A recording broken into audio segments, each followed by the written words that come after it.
situation of black people in this country.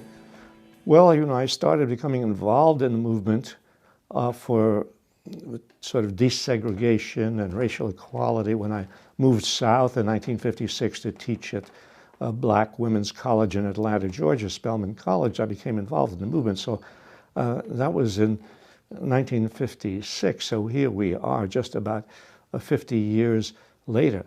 And talking about the trajectory, well, we have gone from a tightly segregated society in the South and a partially segregated society in the North to a more open society. Not a fully integrated society, but certainly the South has changed. Legal segregation, which existed, is over. We are seeing more black people and white people doing things together. There is more intermarriage, which of course the people feared, but which is a good thing, which, come to think of it, Obama represents in a good way. This progress has been made. There's now perhaps 10, 20% of the black population, which is economically much better off than ever has been true of that part of the black population before. There are more openings in media and business, in the professions, for a certain number of black people. But I speak about 10 or 20%. For the vast majority of black people, their lives are still constricted by poverty and racism.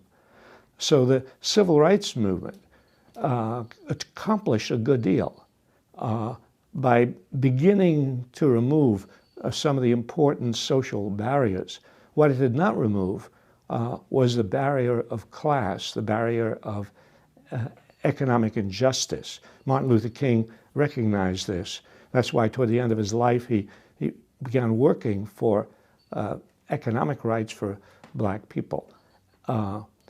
So the trajectory is one which took a very sharp upturn in the 1960s and which then has, you might say, settled down into a situation which is not going to change very much until there's a change in the economic system of this country.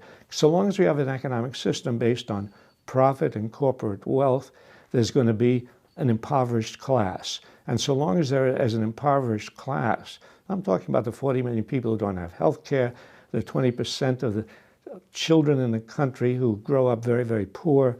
So long as we have an impoverished class, black people will be disproportionately in that class. So the trajectory has reached a point where it is not going to go up much further unless we have economic changes which benefit not just black people, but white people. Fundamental change in our economic and social system.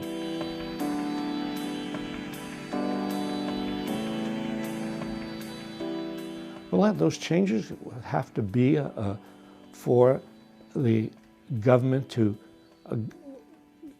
go back and look at what the New Deal did in the 1930s. The New Deal was not constrained, as governments are today, by this idea, oh, government must not take a hand in the economy, which is a hypocritical remark anyway, because the government takes a hand in the economy all the time.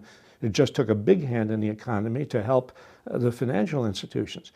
When I say going back to the New Deal, the principle that the government must take care of people, the government has to guarantee jobs to everybody because the private enterprise won't do it, has not been able to do it. The government has to guarantee decent housing for everybody, and which, again, private enterprise cannot do. The government has to get rid of privatization in the health system, guarantee free medical care for everybody, what is called a single-payer system. These are the things that need to be done if we are going to have an egalitarian and just and humane society for people of all races.